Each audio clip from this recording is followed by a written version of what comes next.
Yeah. Key Glock just dropped a new album and we got to talk about it. Welcome back to the Rap Loft. It's your boy T. And for the next few minutes, y'all chilling with me. Today, we're going to be doing an album review of Key Glock's Glockaveli. He dropped it over this weekend. I got a lot to say about it. We got a lot to get into. But before that, as always, I'm doing a shout out to my fans. I see all 400 of y'all. We almost at 500, so don't forget to subscribe. Hit that like button. Join the conversation in the comments. And I try to respond to every one of y'all, and I genuinely enjoy our conversations. So tap in on that. Key Glock dropped Glockaveli this Friday, New Music Friday, over the weekend. I was excited to get into it. Let's just do a little bit of history real quick, right? Now catch this. I found out this nigga's real name. Y'all ready? And I'm probably butchering the fuck out of this. Markevius LaShawn Cathy. That's a black ass name, man. But anyways, we're moving on. Coming out of Memphis, Tennessee. And he is one of the most prominent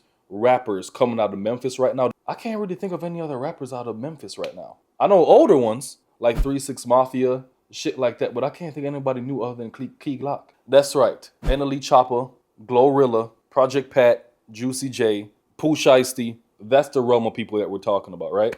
Key Glock first came on the scene around 2017, and he was making waves with this. It was either a mixtape or an album, Glock Season. On a personal note, I personally got put on to Key Glock around 2018. And I remember it specifically, I got put on because I was actually getting this tattoo right here. And the girl I went with, she was listening to Key Glock and she was like, hey, you should listen to this song. And it was a song, I was in 6 playing with sticks, yeah.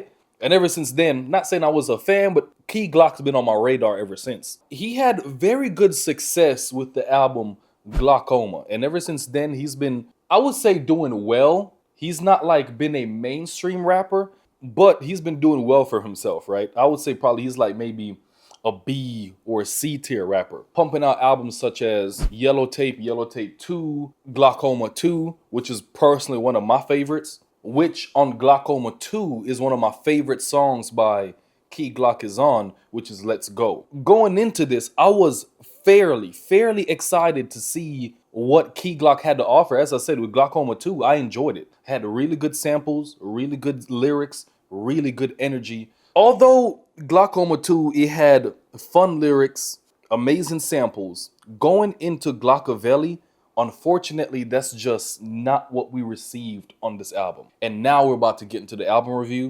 And after I'm done, I'm gonna rate it for y'all, kind of give y'all my final thoughts and everything. I personally feel like Glockaveli should have been named just Key Glock the album. Now you might be asking, how did you get to that conclusion, right? This album feels like if somebody had to ask, what is Key Glock as a rapper? Who is Key Glock as a rapper? You would provide this as an album. It's like, this is what he raps like. Not what makes him amazing, not what makes Key Glock fun to listen to, not what makes him a good rapper, not what makes him stand out. Just as like, this is what he raps like. That is what this entire album came across to me as. Just Key Glock, the album, right?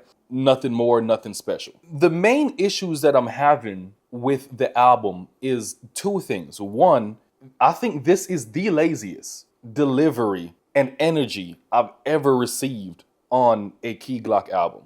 Granted, I'm not going to Key Glock because he has oh so amazing lyrics or lyricism or storytelling. I already understand it. I know what I'm getting into. But whenever I'm going to Key Glock, like, yeah, sure, I'm looking for a certain level of ignorance, but I'm also looking for a certain level of energy on a track. And throughout this whole thing, other than maybe, what's that outro track? 3 a.m. in Tokyo. Other than that track right there, it's just uninspired. Not uninspired, but just very lazy delivery. Not only is the delivery lazy, the samples and how they're used as samples is also very lazy. One of the prominent example is the opening track, Hallelujah. It's not the problem that he's using a gospel sample. That's not the problem.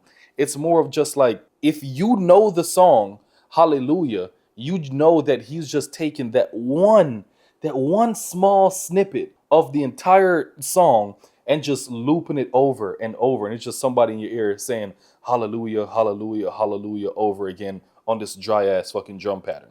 Between that, Made Away, which is another song that just had very a very repetitive and simple a loop of a sample, nothing interesting to listen about. Or maybe even Badu, which is kind of like, it pissed me off since I'm an Erykah Badu fan, right? When you compare that song to songs like Badu, is it Badu by Big X the Plug?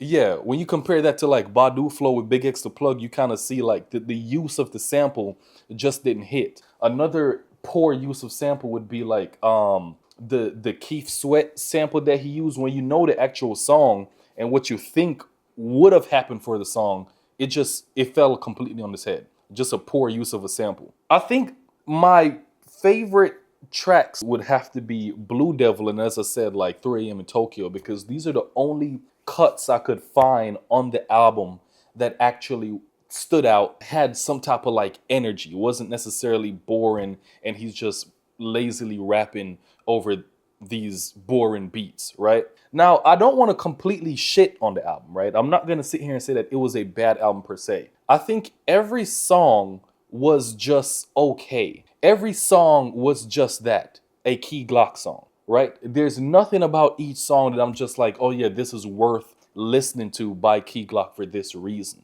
right? Every song was just okay.